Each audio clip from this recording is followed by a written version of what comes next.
Abu Talib jaga Nabi waktu Nabi berusia 9 tahun. Ni nak jumpa perniagaan pula ni.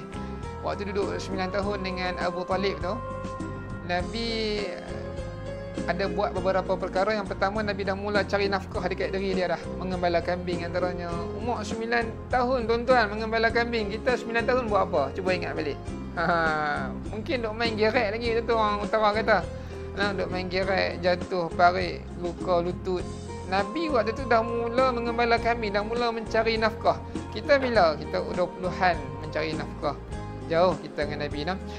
Nabi pernah sebut dekat sahabat-sahabat ketika mana jadi Rasul, ma min nabiyyin illa wa qad ra'al ghanam. Tidak ada seorang Nabi pun melainkan mereka semua mengembala kambing.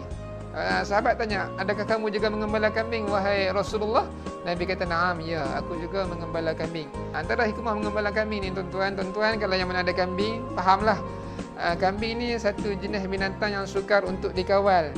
Dia tak apa nak lasak sangat macam binatang-binatang lain macam kuda dan sebagainya. Tapi dia binatang yang tak apa lasak, yang lekeh, yang manja ni sukar untuk diberi arahan. Itulah kambing. Jadi kena banyak bersabar dalam mendidik kambing. Allah nak beritahu, wahai Muhammad, kalau kamu boleh didik kambing yang sukar untuk mendengar kata ni, insya-Allah kehadapan nanti orang-orang manusia yang mudah mendengar kata ni, kamu juga boleh mendidik. Bahkan ada orang yang susah dengar kata pun kamu boleh mendidik, wahai Muhammad. Itulah antara tarbiyah yang Allah ajarkan kepada Nabi kita Muhammad sallallahu alaihi wasallam. Nabi juga waktu umur 9 tahun tu, ada sekali Abu Talib nak pergi berniaga di Syam.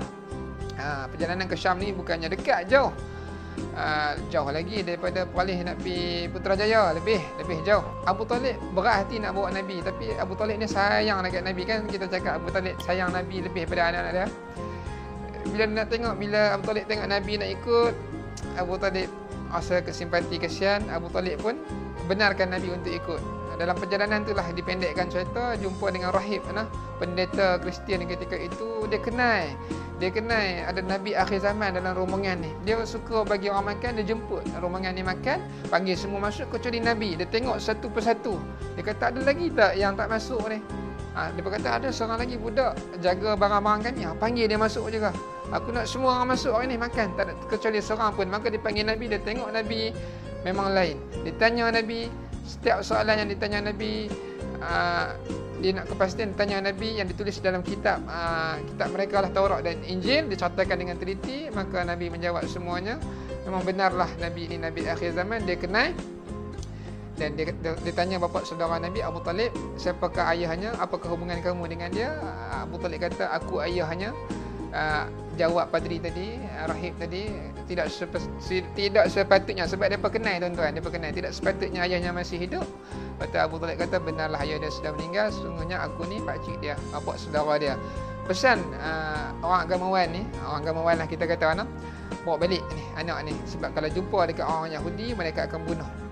Orang Yahudi memang suka bunuh Rasul mereka. Banyaklah kalau kita belajar 25 Rasul, banyak orang-orang Yahudi yang bunuh Nabi mereka sendiri, dan takut benda yang sama berlaku kepada Nabi Muhammad. Maka dipesan untuk bawa Nabi Muhammad balik. Abu Talib pun setuju. Maka diutus orang untuk hantar Nabi balik ke Mekah Al-Mukarramah. Dan kita akan sambung lagi dengan Nabi berjumpa dengan Sayyidatina Khadijah. Ingat episod ni sempat, rupanya tak sempat. Panjang pula cerita. Saya dah ringkas lah, tapi jadi panjang juga. InsyaAllah jumpa dengan Siti Khadijah. Kemudian Nabi mula mendapat wahyu. InsyaAllah kita bertemu lagi. Assalamualaikum warahmatullahi wabarakatuh.